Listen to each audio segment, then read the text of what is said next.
என் இனிய தமிழ் மக்களுக்கு என் முதற்கண் வணக்கம். என் குருநாதர் வேதாத்திரியின் மகரிஷியுடன் மகரிஷின் ஆசீர்வாதத்துடன்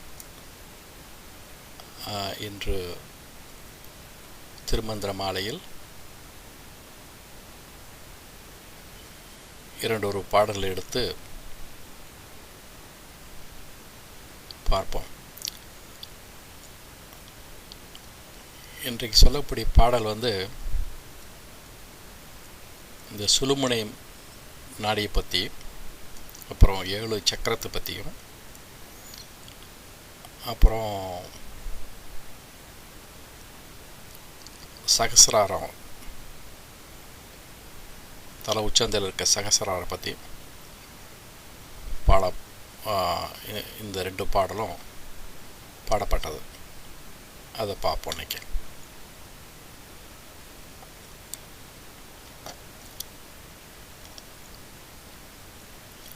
ஓங்கிய அங்கி கீழ் ஒன் சுழுமுனை செல்ல வாங்கி ரவி மதிவெளி ஓடிட தாங்கி உலகங்கள் 7 தரித்திட ஆங்கது சொன்னோம் அருவழியோர்க்கே.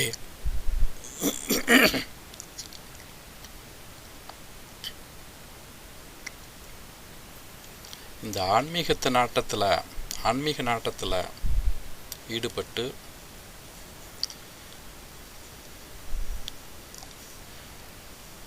அந்த அருள்வழியை தேடி செல்றவங்களுக்கு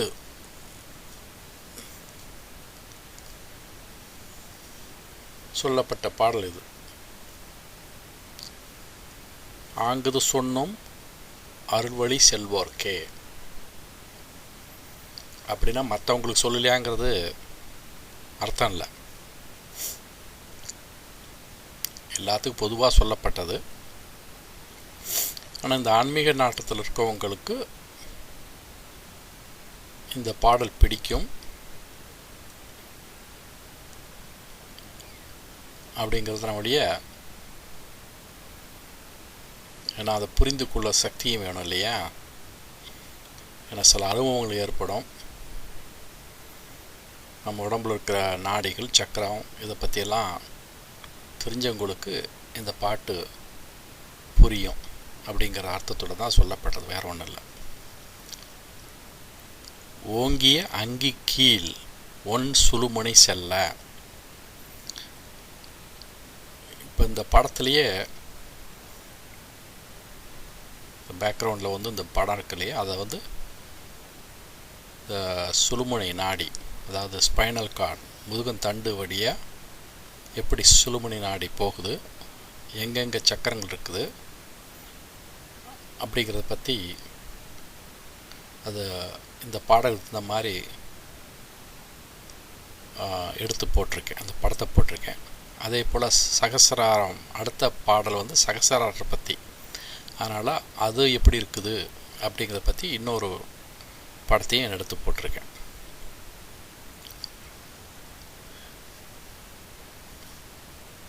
இப்போது பாடலை பார்ப்போம், அதனுடைய விளக்கத்தை பார்க்கலாம். இப்போ நம்ம உடம்புல 7 சக்கரம் இருக்குது இல்லைங்களா? அதான் உலகங்கள் 7 அப்படின்னு சொல்கிறாரு. ஓகே, இந்த பாடல் தான் சொல்கிறேன், அப்புறம் தனித்தனியாக விளக்கம் சொல்கிறேன். ஓங்கிய அங்கி கீழ் ஒன் சுழுமுனை செல்ல வாங்கி இரவி மதிவெளி ஓடிட தாங்கி உலகங்கள் 7 தரித்திட ஆங்கது சொன்னோம் அருவழியோர்க்கே. ஓங்கியன்னா நீண்ட,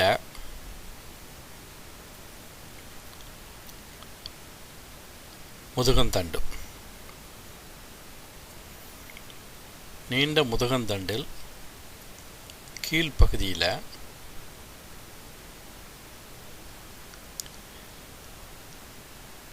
என்ன சக்கரம் இருக்குது? முதல் சக்கரம் அங்கே இருக்கிற அது மூலாதார சக்கரம். அங்கே குண்டலினி சக்தியானது, அதாவது பாம்பு வடிவில், நல்ல பாம்பு வடிவில் சுருண்டு படுத்திருக்குது. என்ன, அந்த உடம்பை வந்து எத்தனை சுற்று சுற்றி இருக்குதுங்களா? மூன்றரை சுற்று, 3.5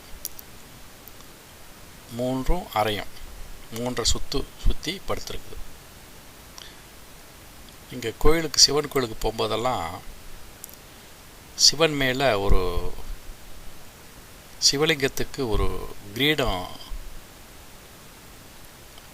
வைப்பாங்க. அதாவது பாம்பு தலை, 5 தலை நாக வந்து அப்படியே படம் எடுத்து அந்த சிவலிங்கத்துக்கு மேலே இருக்கும். அப்புறம் அதனுடைய உடம்பு வந்து அந்த சிவலிங்கத்தை சுற்றுற மாதிரி இருக்கும் இல்லைங்களா?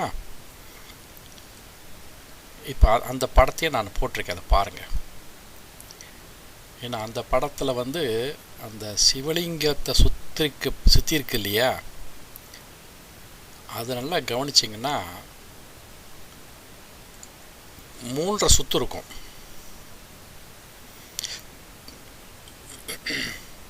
3 சுற்றும் பார்க்கலாம். அந்த மாதிரி அமைப்பில் தான்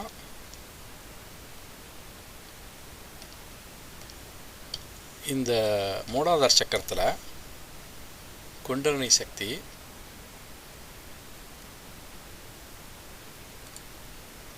படுத்து உறங்கிக்கிட்டு இருக்குது அப்படின்னு சொல்லப்படுகிறது.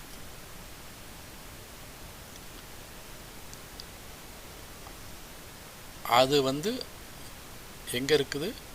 அங்கி கீழ்னா அந்த சுழுமுனை நாடி செல்லுதில்ல, அது எங்கே முடி ஆரம்பிக்குது? அந்த கீழ் பகுதி, அதாவது மூலாதாரத்தை ஆரம்பிக்குது. அதை தான் அங்கி கீழ் அப்படின்னு சொல்லப்படுகிறது. அதிலிருந்து ஆரம்பித்து ஒவ்வொரு சக்கரமாக மேலே போகுது.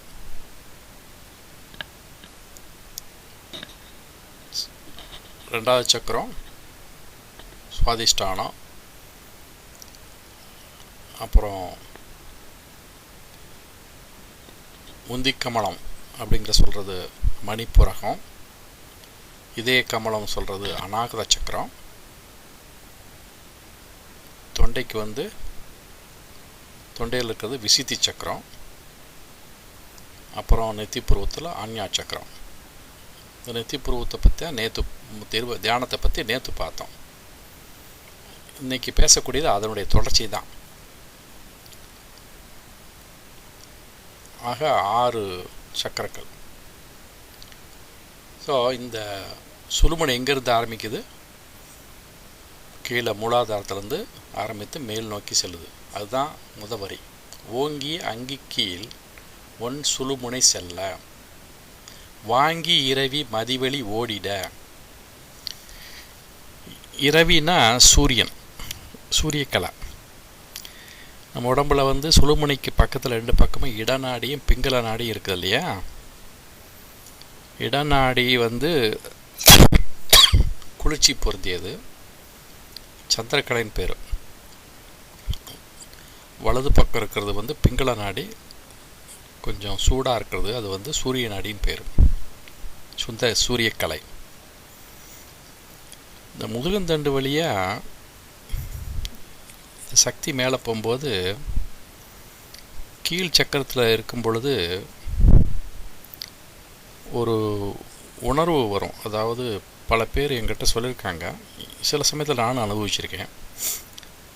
ஒரு மாதிரியா சூடாக தெரியும் இந்த முதுகந்தண்டில் தியானம் பண்ண பொழுது. அப்புறம் மேலே வர வர என்ன ஆகுன்னா,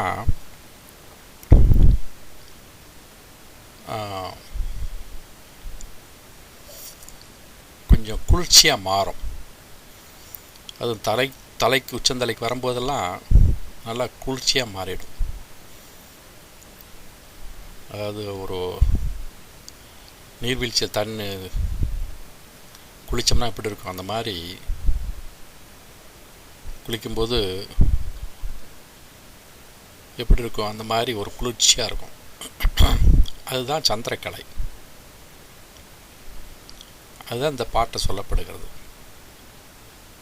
வாங்கி இரவி, இரவினா சூரியக்கலை, சூடாக ஒரு உணர்வு, அது குளிர்ச்சியான உறவாக மாறி வரும். வாங்கி இரவி மதிவெளி ஓடிட.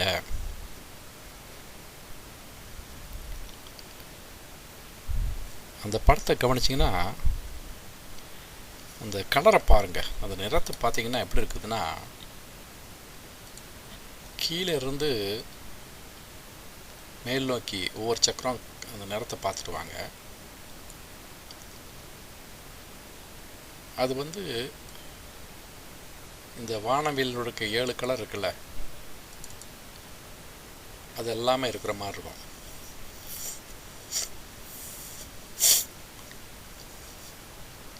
அதாவது வயலட் ஆரம்பித்து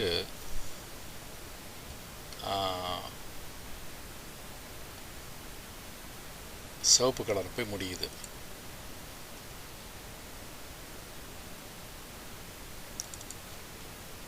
இல்லைங்களா? அப்போ அது 7 கலர் தெரியும் உங்களுக்கு.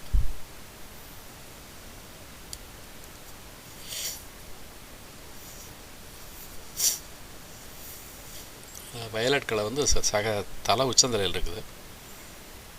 சிவப்பு கலர் கீழே மூலாதார பகுதியில் இருக்குது. அப்புறம் இடையில் கலர் கொஞ்சம் கொஞ்சமாக மாறிட்டு வருது. மேலேருந்து வந்தால் வயலட்டு, அப்புறம் blue, green, yellow, orange, red, இந்த மாதிரி அந்த உணர்ச்சி பாவத்துக்கு இந்த மாதிரி அந்த கலரை கொடுத்துருக்காங்க. வேற ஒன்றும் இல்லை. ரெண்டாவது வரி என்ன பார்த்தோம்? சூரியக்கலை சந்திரக்கலையாக மாறுது அப்படிங்கிறது. இந்த 3வது அடி தாங்கி உலகங்கள் 7 தரித்திட. அப்படி தியானம் பண்ண பொழுது என்ன உணர்வு ஏற்படும்னா, நம்ம ஒவ்வொரு சக்கரத்தையும் 7 சக்கரம் மொத்தம், 7வது சக்கரங்கிறது சகசத்தலம். அதை தரித்திடனா தரிசனம் வாங்கிக்கிட்டு மேலே போகிற மாதிரி ஒவ்வொரு சக்கரத்துலேயும் தரிசனம் பெறுது. ஏன்னா ஒரு சக்கரத்தில் ஒரு சில வருஷங்காலம் அந்த எனர்ஜி இருக்கும். அதாவது குண்டலினி பயிற்சி மட்டும் அதனுடைய முழு பலன் அடைகிறது ரொம்ப நாள் ஆகும். அதனால் ஒவ்வொரு சக்கரத்துலேயும் நம்ம ஊரில் என்ன சொல்லுவாங்க பார்த்தீங்கன்னா, திருவாரூர் தேர் இருக்குதுல்ல, அதை ஆடி அசைஞ்சிட்டு மெதுவாக தான் போகும் அப்படிம்பாங்க இல்லையா? அப்படி போகும்போது என்ன ஆகும், திருவாரூர் தேர் கோயிலேருந்து ஆரம்பித்து ஒவ்வொரு வீட்டுக்கு முன்னாடி, அது பற்றி எனக்கு தெரியல, நான் திருவாரூர் தேரை பார்த்ததில்ல. ஆனால் பொதுவாக இப்போ கிராமத்தில் இப்போ எங்கள் ஊர்லாம் மாரியம்மன் திருவிழா போட்டோம்னா என்ன ஆகும், அந்த தேர் தூக்கிட்டு தெருவாக போய் கடைசி அது ஒரு நாள் பூரா ஆகும். அப்போ என்ன பண்ணுவாங்க, ஒவ்வொரு வீட்லேயும் அதுக்கு முன்னாடி கொஞ்ச நேரம் நிப்பாட்டி அவங்க அந்த வீட்டுக்காரங்க அந்த இடத்துல பூஜை பண்ணுவாங்க இல்லைங்களா? அப்புறம் அடுத்த வீட்டுக்கு போகும். இந்த மாதிரி அதுபோல் ஒவ்வொரு சக்கரத்தையும் அந்த சக்தி தாண்டி போகிறது ரொம்ப நாள் ஆகும். அது முதல் சக்கரம் 3 சக்கரத்தையும் தாண்டறதுக்கு ரொம்ப நாள் ஆகும். ஏன்னா முடிச்சு 3 முடிச்சு அப்படிங்கிற ஒரு இதில் கீழ் சக்கரத்தில் இருக்குது. அதாவது முடிச்சுன்னா கிரந்தின்னு பேர். அது இதில் சமஸ்கிருதத்தில் கிரந்தினா முடிச்சு. அதுக்கு கீழே இருக்கிறது பிரம்ம கிரந்தி, அப்புறம் விஷ்ணு கிரந்தி, அப்புறம் ருத்ர கிரந்தி. இந்த மூணும் கீழ் சக்கரத்தில் இருக்குது. அதனால் இதை இந்த முடிச்சு அவிழ்க்கணும், அது வழி விடணும். அதுதான் ரொம்ப நாள் ஆகும். அந்த என்னென்னா, உலக இன்பத்திலையும் காசு, பணம், ஆசை, பதவி ஆசை, காசு சம்பாதிக்கணும், இந்த எண்ணத்தில் தான் நம்ம ரொம்ப நாளாக இருப்போம். கிட்டத்தட்ட ஒரு 40 வயசு வரலும் அந்த எண்ணத்தில் அதிகமாகவே இருப்போம். ஆகையினால அந்த எண்ணத்துக்கு உள்ள சக்கரங்கள்லாம் இந்த கீழே இருக்க 3 சக்கரங்களும். ஆகையினால தான் ரொம்ப நாள் ஆகும். ஏன்னா அந்த எண்ணத்துக்கும் இந்த உலக இன்பத்துக்கும் ஆன்மீகத்துக்கும் இடையில் இருந்து போராடுவோம். பொதுவாக இந்த குண்டலினி பயிற்சி பண்ணுறவங்களுக்கு தப்பாக எடுத்துக்க வேணாம், மன்னிக்கவும். ஒரு 40 வயசுக்கு மேலே செஞ்சால் தான் நல்லதுங்கிறது எனக்கு தோணுது. ஏன்னா அந்த வயசுக்குள்ளே எல்லாமே நம்ம கிட்டத்தட்ட இந்த உலக இன்பங்களை நல்லா அனுபவித்து முடிய அளவுக்கு வந்துடும். காரணம், அந்த நாட்டமும் அங்கே தான், மனதும் அங்கே தான் இருக்கும். சில பேர் திருமணம் செய்து கொள்ளாமல் இந்த ஆன்மீக வாழ்க்கையிலேயே போகிறாங்க பாருங்கள், அவங்களுடைய விஷயம் வேறு. இப்போ நான் பேசுகிறது குடும்பத்திற்காக பேசுகிறேன். ஒரு குடும்பத்தில் இருக்க ஒரு 25 வயசில் இந்த பயிற்சி ஆரம்பித்தா என்ன ஆகுன்னா, இப்போ மூச்சு பயிற்சி பண்ணலாம், யோக பயிற்சி பண்ணலாம், அதாவது ஹத்த யோகம்லாம் பண்ணலாம், அதை பற்றி எல்லாம் ஒன்றும் இல்லை. பட் இந்த குண்டலினி, அது மற்ற தியானமும் பண்ணலாம். இந்த குண்டலினி பயிற்சி மட்டும் பண்ண பொழுது என்ன ஆகும்னா, அதாவது குடும்பத்தில் எந்த பிரச்சனையும் வராமல் பார்த்துக்கணும். அதுக்கு தான் சொல்ல வரேன்.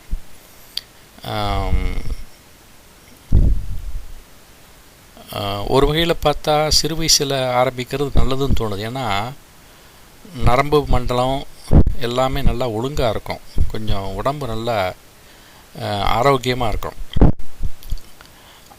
அந்த சமயத்தில் ஆரம்பிக்கிறது நல்லது தான், இல்லைன்னு சொல்லலை. ஆனால் சிறு வயசில் ஆரம்பிக்கும்போது குடும்பத்தில் நாட்டம் இல்லாமல் ஒரு மனநிலையை உண்டு பண்ணுமோ அப்படிங்கிற ஒரு சந்தேகம் இருக்குது. ஏன்னா அதிலேயே உட்காந்து தியானம் பண்ண குடும்பத்தில் நாட்டம் போயிடுச்சுன்னு வச்சுங்களேன், அது நல்லதில்லை. அதுக்கு தான் சொல்ல வரேன். இது நான் சொல்கிறது தப்பாக கூட இருக்கலாம். அதனால் இதை நான் சொல்வதற்கு ரொம்ப தயங்கி தான் சொல்கிறேன், மன்னித்து கொள்ளவும். இந்த 7 சக்கரத்தையும் தாண்டி, இது 6 சக்கரத்தை தாண்டி 7வது சக்கரத்துக்கு போகும் பொழுது ஒவ்வொரு சக்கரத்துலேயும் தரிசனம் வாங்கிட்டு போகிற மாதிரி தான். அதுதான் தாங்கி உலகங்கள் 7ம் தரித்திட ஆங்குது சொன்னோம் அருள்வழி செல்வோர்க்கே. இந்த அருள்வழி நாட்டம் உடையவர்களுக்கு நாங்கள் இதை எடுத்து சொல்கிறோம் அப்படின்னு திருமூலர் சொல்கிறார். நான் அவர்களுக்கு சொன்னால் இது ரொம்ப பயன்படும், சாதாரண மக்களுக்கு, இதில் நாட்டம் இல்லாதவர்களுக்கு சொல்லி பிரயோஜனம் இல்லை அப்படிங்கிறதுனாலுடைய பொதுப்படை எல்லாத்தையும் சொல்லப்பட்டது தான். ஸோ இந்த பாடல் சுழுமுனை, அப்புறம் சுழுமுனை மார்க்கமாக செய்ய தியானம், 7 சக்கரம், இதை பற்றி சொல்லப்படுகிறது. அடுத்த பாடல் எப்படின்னா, சகசர தலத்தை பற்றி அதிகமாக,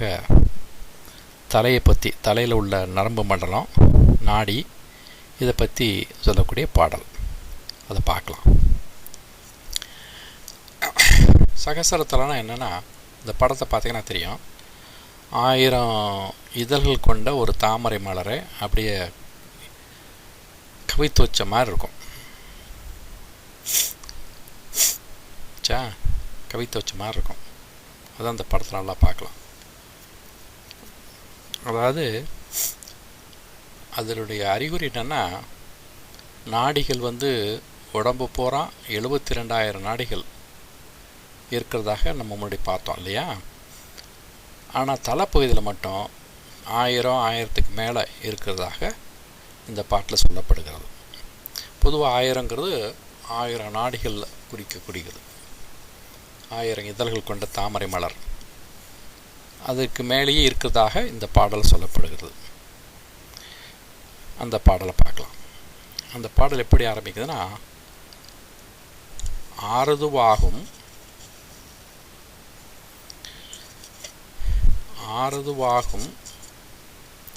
அமிர்த தலையினுள், அமிர்தம், ஆரதுவாகும் அமிர்த தலையினுள், தலைக்குள்ள,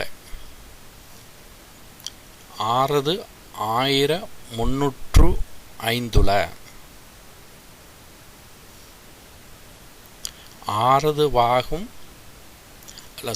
ஆரது 1000 அருள்வழி, ஆரதுவாக வளர்ப்பது இரண்டே.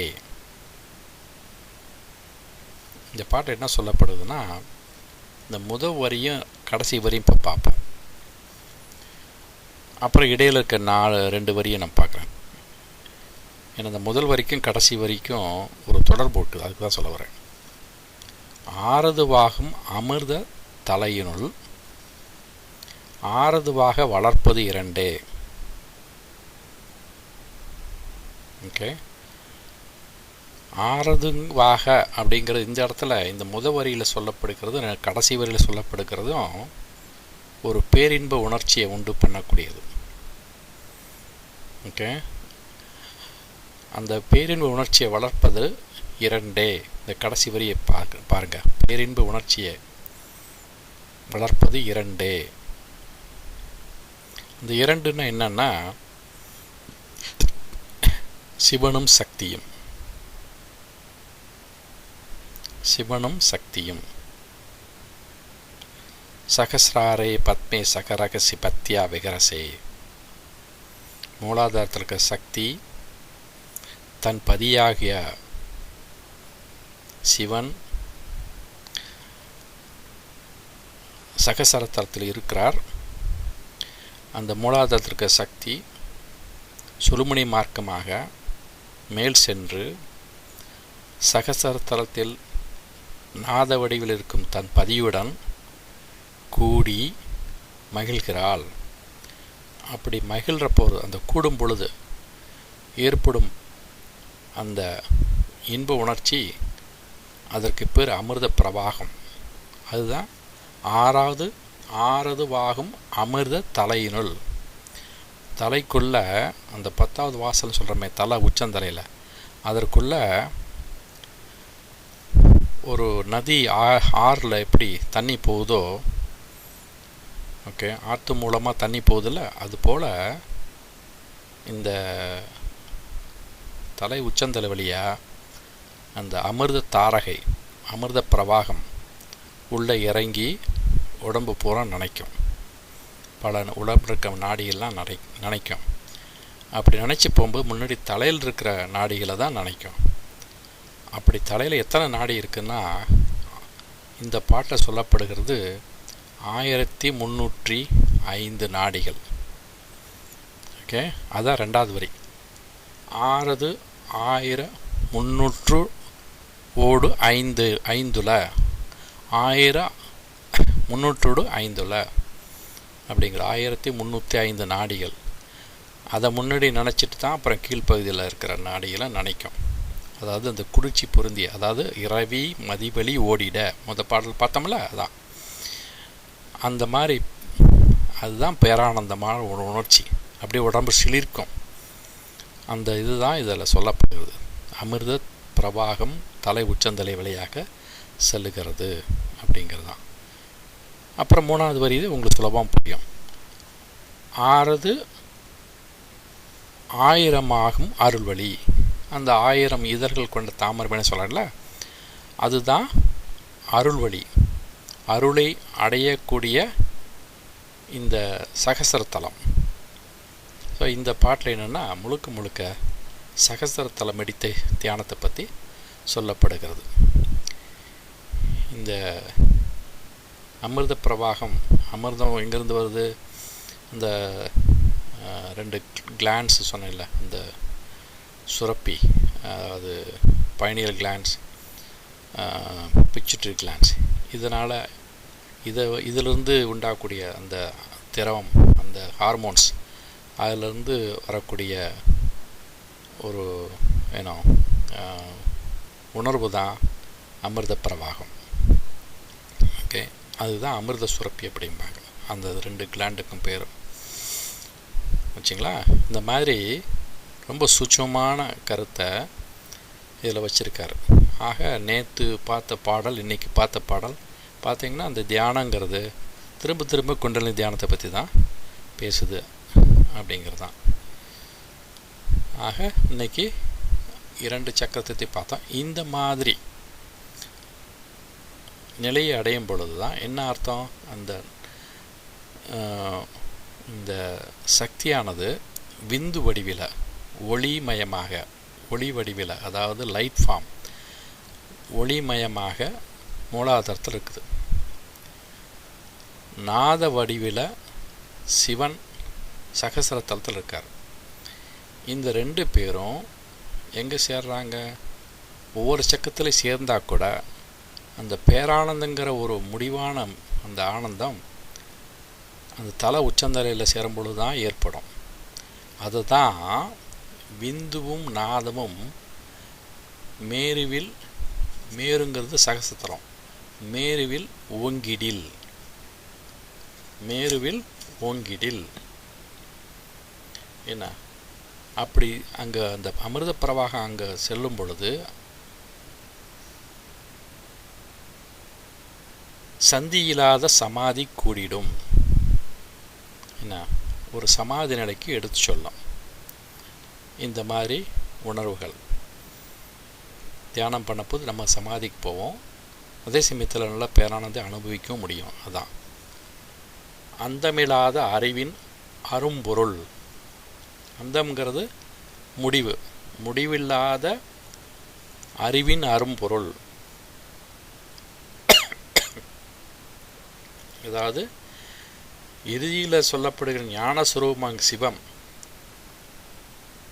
என்ன, அந்த சிவத்தை, அந்த சிவம்தான் எப்படி நமக்கு காட்சியளிக்குது? அழகிய சோதியாய்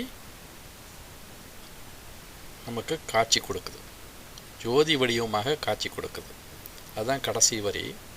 சுந்தர சோதியும் தோன்றிடும் தானே. சுந்தரம்னா அழகு, சுந்தர சோதியும் தோன்றிடும் தானே. ஸோ விந்துவும் நாதமும் 2 சேரும் பொழுது சுந்தர சோதி என்ன தோன்றிடும் தானே. அது எப்போ? சமாதி கூடிடும் போது. அதுதான் ராமலிங்க அடிகளாரின் ஜோதி கண்டேன்னு சொல்கிறார். ஆரம்பத்தில் அவருடைய வாழ்க்கை எப்படி இருந்தது? முதல்ல கந்தக்கோட்டம் போய் முருகனை வழிபட்டு அங்கே பாடிட்டு இருந்தார். அவர் அந்த ஒரு பரிணாம வளர்ச்சியை பாருங்கள். அடுத்தது வாலிபராகும் பொழுது அந்த திருவொற்றியூர் வடிவுடையாம்பாள் கோயிலுக்கு போய் அங்கே பாடிட்டு வந்தார். அப்போ சிவனை வணங்கிட்டு வந்தார் ரொம்ப நாளாக. அந்த கடுமையான தவம் இருந்து அவர் அந்த உன்னதமான நிலையை அடைந்த பிறகு அவருக்கு இந்த உருவ வழிபாடு போயிடுச்சு. அவர் கண்டது ஜோதி. நெத்தி புருவத்தில் உள்ள அந்த என்ன சொல்கிறது, தலை உச்சந்தலை கீழே உள்நாக்கு மேலே அந்த இடத்துல ஒரு அகல் விளக்கு போன்ற ஒரு ஜோதியை, அந்த அகல் விளக்கு எப்படி இருக்கும்னா அது நேராக இந்த சைட்லேருந்து பார்த்தீங்கன்னா அது லிங்க வடிவில் இருக்கும். அந்த ஒரு ஜோதியை அவர் கண்டார். அதை தான் ஜோதி கண்டேன்னு சொல்கிறார். அந்த மாதிரி ஜோதியை அது சுந்தர ஜோதி. அப்படி கண்டுட்டா அருவு நிலைக்கு போயிட்டாங்கன்னு அர்த்தம். உருவத்திலேருந்து அருவு நிலைக்கு போயிட்டாங்க. அதுதான் அவருடைய வாழ்க்கை பிரதிபலிக்குது. இதுதான் அந்த சைவ சித்தாந்தம் சொல்லப்படுகிறது. அருவம், அருவுருவம், அப்புறம் உருவம். உருவத்தில் இருக்கிறது தட்சிணாமூர்த்தியும் நடராஜ பெருமான். அருவுருவமாக இருக்குது லிங்கஸ்வரூபம். அருவமாக இருக்கிறது ஜோதி. உருவமாக இருக்கிறது லிங்க வடிவம். உருவமாக இருக்கிறது நடராஜ பெருமானும்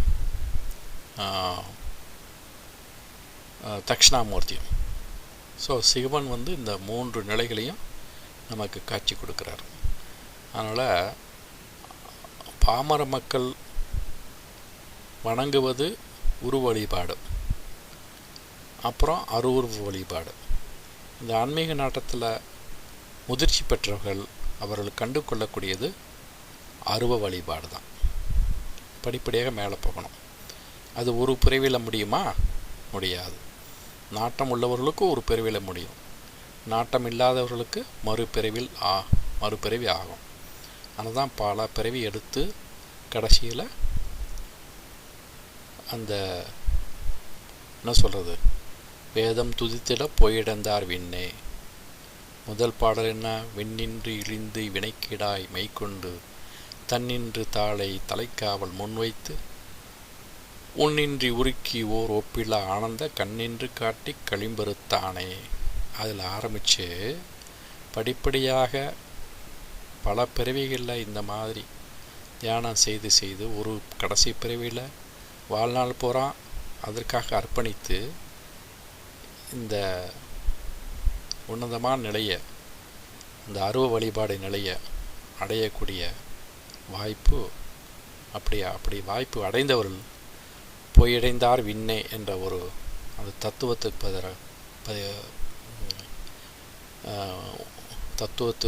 தத்துவத்தில் சொன்ன மாதிரி அந்த விண்ணுலகம் செல்லுகிறார் என்ற ஒரு அடிப்படையில் இந்த திருமந்திர பாடல்கள்லாம் அமைக்கப்பட்டிருக்குது. அப்படிங்கிறத சொல்லி இன்றுடன் இந்த என்னுடைய பேச்சை முடித்து கொள்கிறேன். வணக்கம், நன்றி, வாழ்க வளமுடன்.